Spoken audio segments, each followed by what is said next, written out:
Quand on vous voit, la première chose qui arrive à l'esprit de tous les Congolais, ce sont les preuves. Parce que le parcours a été quand même parsemé de beaucoup d'embûches.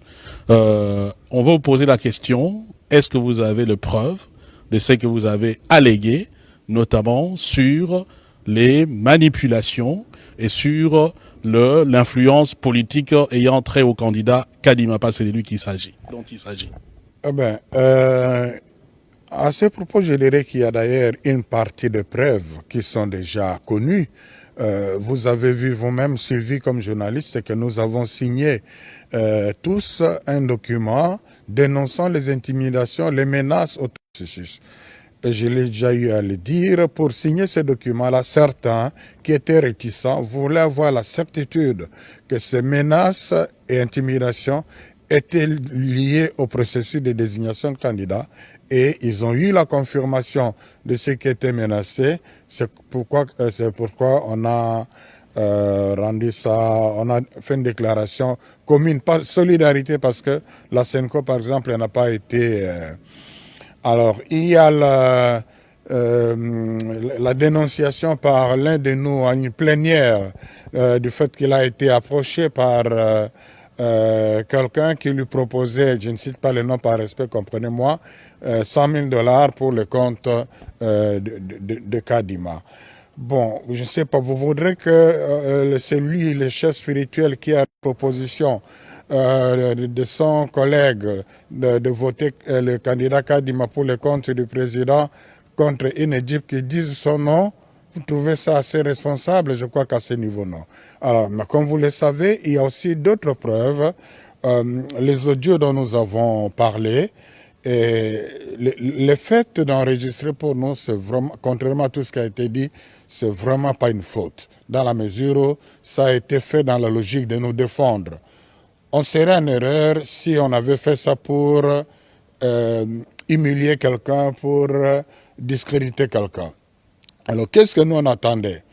On a fait savoir, et au président de l'Assemblée nationale, on a lancé les messages, même à la direction du président de la République, qu'on avait des enregistrements de preuves délicates, qu'on ne souhaitait pas le rendre public, mais s'il voulait voir la vérité, de tout ce que nous alléguons, eh bien, il n'avait qu'à nous recevoir pour avoir ces preuves-là. Ni le président de l'Assemblée nationale, que nous avons rencontré plusieurs fois, n'a été intéressé à accéder à ces preuves, ni du côté de la présidence. Donc, un refus d'être au courant de ce qui s'est passé effectivement, pour ne pas être embarrassé. C'est ce que nous comprenons. Mais M. Labbé, maintenant, si on prend déjà ce point-là, on a suivi beaucoup de choses. Finalement, on vous a présenté comme un manipulateur, comme quelqu'un qui ne dit pas la vérité par rapport à ses audios.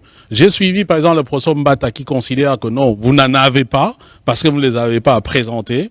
Finalement, le travail que vous faites, que ce soit au niveau de l'Assemblée nationale, que ce soit au niveau de la présidente de la République ou de vous-même, c'est au nom du peuple que vous le faites. Parce que ceux-là ne veulent pas entendre parler, ou même ils ne veulent pas les avoir. On connaît peut-être les raisons. Pourquoi vous ne les mettriez pas à la disposition du peuple, tout simplement? Comme ça, au moins, vous aussi, vous êtes lavé par rapport à tout ce qu'on dit de vous. Bon, je crois que c'est question de responsabilité. Nous sommes des représentants des institutions. Avant que ça devienne une affaire dans le grand public, il faudra au moins que ceux que nous représentons, tous puissent être au courant de cela. Au niveau du bureau, les autres ont écouté ça, donc là, pas de problème. Mais ce serait irresponsable pour nous sans que les évêques, par exemple, pour le compte de la Senco, aient pris connaissance de cela, évalué, qu'on trouve ça dans la rue. Non, les preuves sont là et on n'est pas pressé parce que on n'est pas là pour humilier quelqu'un. On est par rapport aux interprétations, aux accusations. Là, franchement, moi, quand ma conscience me reproche rien, je suis tranquille. Il arrivera peut-être, je dis bien peut-être parce que ça dépendra aussi de l'appréciation de la hiérarchie, un cadre où on va vous démontrer qu'on a été... C'est l'histoire du pays qui s'écrit. C'est l'histoire. Maintenant que finalement le processus est allé comme il est allé, vous ne vous êtes pas entendu avec les autres confessions religieuses. Aujourd'hui, Félix Tshisekedi a validé Kadima. Est-ce que vous pensez que ça vaut encore la peine de garder ces preuves que vous avez, sinon finalement vous portez la responsabilité dans une certaine mesure de considérer que vous n'avez pas dit la vérité.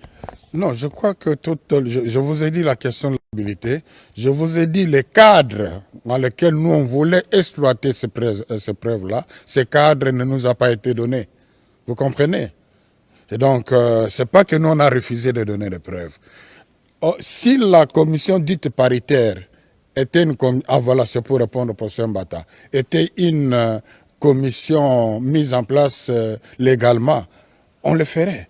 Mais à répondre à l'invitation du professeur Mbata, ce serait régulariser quelque chose vraiment d'illégal. Non, Fabien, c'est pas à notre niveau que nous allons nous engager à marcher sous les lois du pays. Alors, vous voulez dire tout simplement que si vous n'avez pas donné ces histoires-là au professeur Mbata, c'est parce que déjà lui-même, en tant que commission paritaire, ou président de la commission paritaire, était illégal.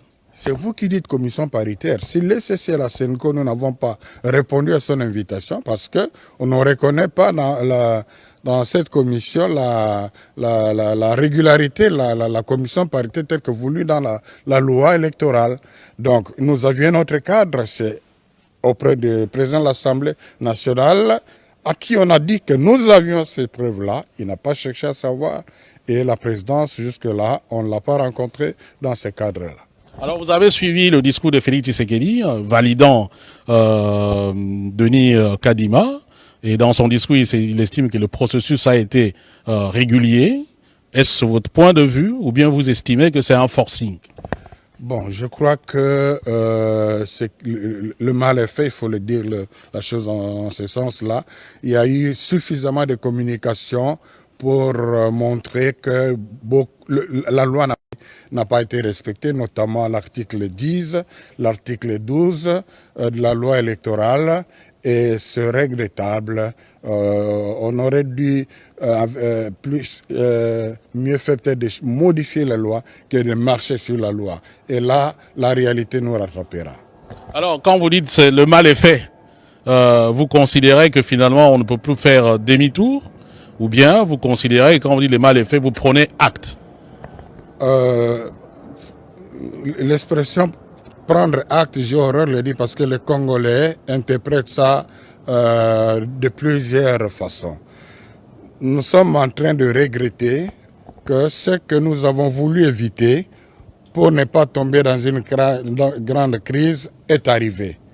C'est dans ce sens-là que je dis le mal est fait. Alors, si on va tout droit dans une crise que nous avions voulu éviter, nous n'en porterons pas la responsabilité. C'est tout.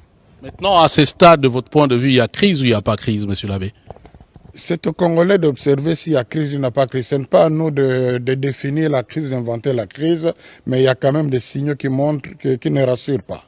Alors maintenant, quand on vous voit, les gens se rappellent de 2006, une position qui n'a pas été suivie, et Kabila a organisé les élections, les résultats que l'on connaît. 2011, la même façon.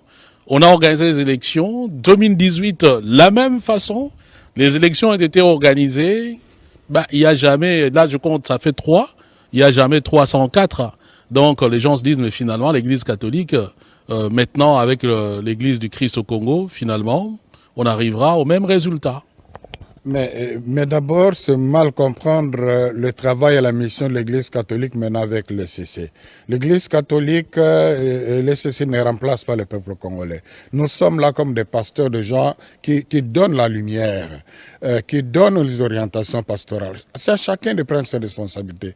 Mais c'est intéressant quand même de revisiter le passé comme vous avez évoqué. Finalement, par rapport à la suite des événements, qui a raison, qui a tort? Les élections qu'on a eues, parce que ce n'est pas la première fois que la SENCO, par exemple, récuse le candidat président à la CENI.